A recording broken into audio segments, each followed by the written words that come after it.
Hello दोस्तों, मैं Vinod Kumar VK Raider channel में आप लोग का स्वागत है।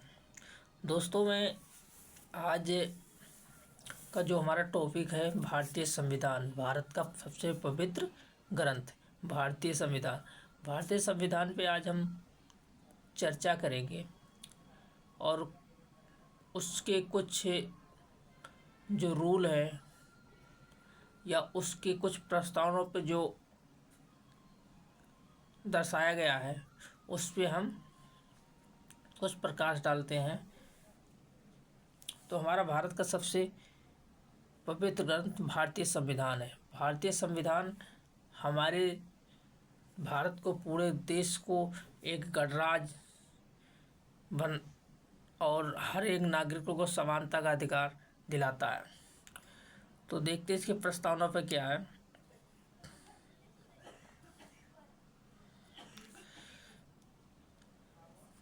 भारत का संविधान।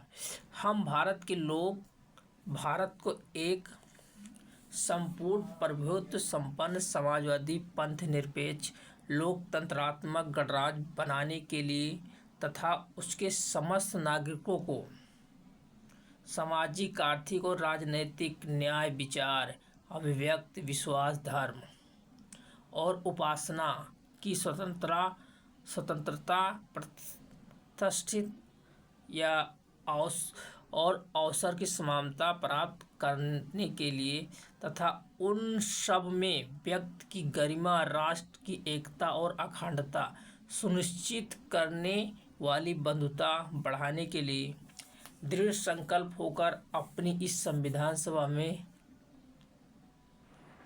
प्रस्तुत करता है।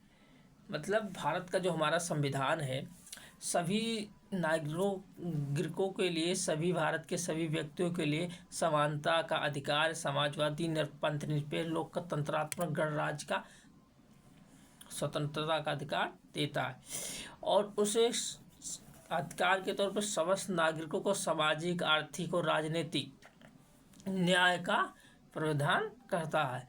तो धर्म, विश्वास, उपासना सभी को हर प्रकार से इसको अवसर प्रदान करता है।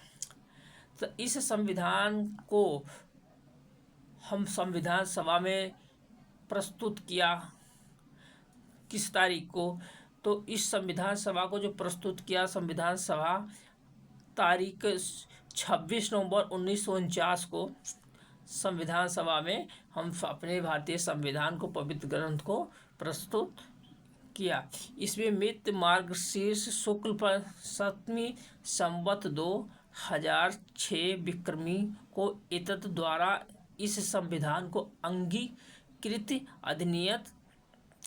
अधिनियमित और आत्म समर्पित करते हैं। मतलब संविधान सभा में संविधान को 26 नवंबर 1949 को शुक्ल 7वीं संवत 2006 विक्रमी को संविधान सभा में समर्पित करते हैं। और इसका जो संशोधन है संविधान 42वां संशोधन अधिनियम 1976 में की धारा 2 द्वारा 1/1/1977 से प्रभुत्व संपन्न लोकतंत्रात्मक गणराज्य के स्थान पर प्रस्तावित हुआ।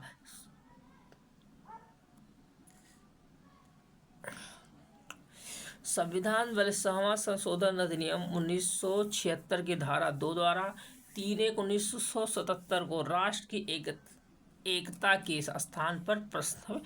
मतलब जो हमारा संविधान 2 बजे संशोधन हुआ, 42वां संशोधन, इसमें पहला जो संशोधन हुआ वो हुआ भारत के प्रभुत्व संपन्न लोकतंत्रात्मक गणराज्य का प्रस्थापित करने के लिए जो संशोधन हुआ। दूसरा हुआ भारत की एकता, मैंने सभी नागरिकों को एकता के लिए संशोधन किया गया। अगला है, इसमें भाग 1 है, इसका जो संघ हुआ भाग 1, संघ और उसका राज्य क्षेत्र। संघ का नाम और उसका राज्य क्षेत्र है वन है भारत अर्थात इंडिया राज्यों का संघ होगा। भारत जो हमारा अर्थात इंडिया का या इंडिया भारत एक ही है, इनको एक संघ होगा। दूसरा है राज्य और उनके राज्य क्षेत्र वे होंगे जो पहले अनुसूची के विनिर्दिष्ट है।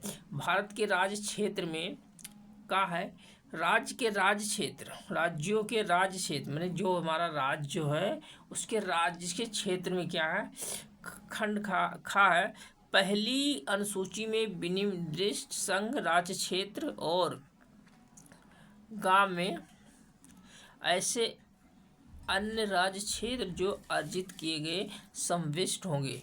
नए राज्यों का प्रवेश या स्थापना संसद विधि द्वारा। नंबर 2 है संसद विधि द्वारा ऐसे निबंध और सतहों पर जो वो ठीक समझे संघ में नए राज्यों का प्रवेश या उनकी स्थापना कर सके। तीसरा टूका सिक्किम संघ के साथ संयुक्त किया जाना, मतलब जो सिक्किम संघ के साथ जो संयुक्त हुआ था। संविधान 36वां संशोधन नाम दिया। अधिनियम 1975 की धारा 5 द्वारा 26/4/1975 को निर्देशित नए राज्यों का निर्माण और वर्तमान राज्य क्षेत्र में सीमाओं का नामों का में परिवर्तन। इसमें था संसद विधि द्वारा किसी राज्य में से उसका राज्य क्षेत्र अलग करके अथवा 2 या अधिक राज्यों को या राज्यों के भागों को मिलाकर अथवा किसी राज्य क्षेत्र को किसी राज्यों के भाग के साथ मिलाकर नए राज्य का निर्माण कर सकेंगे। ये हमारा जो संशोधन हुआ था। इसमें भी था खंड खा में किसी राज्य का क्षेत्र बढ़ा सकेगी, किसी राज्य का क्षेत्र घटा सकेगी, किसी राज्य में सीमाओं में परिवर्तन कर सकेंगे, किसी राज्य के नाम में परिवर्तन कर सकेंगे, जो हमारा ये संसद द्वारा विधि द्वारा पारित होगा। इसमें था संविधान 7वां संशोधन अधिनियम 1956 में धारा 2 द्वारा खंड के स्थान पर प्रस्तावित। और दूसरा संशोधन जो था संविधान संशोधन 7वां में अधिनियम 1956 को धारा 2 द्वारा उपखंड खा के स्थान पर प्रस्तावित। तीसरा था संविधान 45वां संशोधन अधिनियम 1974 की जो धारा 2 द्वारा 1/3/1975 को अंत स्थापित हुआ। तो ये था हमारा संविधान का संशोधन। धन्यवाद।